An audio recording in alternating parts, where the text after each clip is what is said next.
नवनवीन video news पाहण्यासाठी Sindhu report live चॅनलला सबस्क्राईब करा, बेल आयकॉन बटन दाबा आणि अपडेट रहा।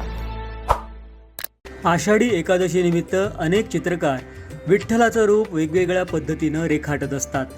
कणकवली तालुक्यात कासार्डे येथील युवा चित्रकार शिवाजी राजाराम डोईफोडे यांनी तुळशीच्या पानावर विठ्ठलाची प्रतिकृती साकारली आहे। पाहूयात।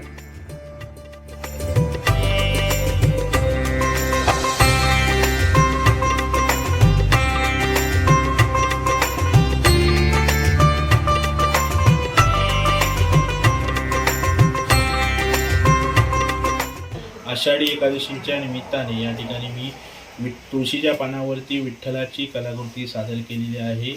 या विठ्ठलाच्या कलाकृतीच्या माध्यमातून महाराष्ट्रातील जनतेला मी आषाढी एकादशीच्या शुभेच्छा देत आहे। धन्यवाद। नवनवीन व्हिडिओ न्यूज पाहण्यासाठी सिंधू रिपोर्ट लाईव्ह चॅनलला सबस्क्राईब करा, बेल आयकॉन बटन दाबा आणि अपडेट रहा।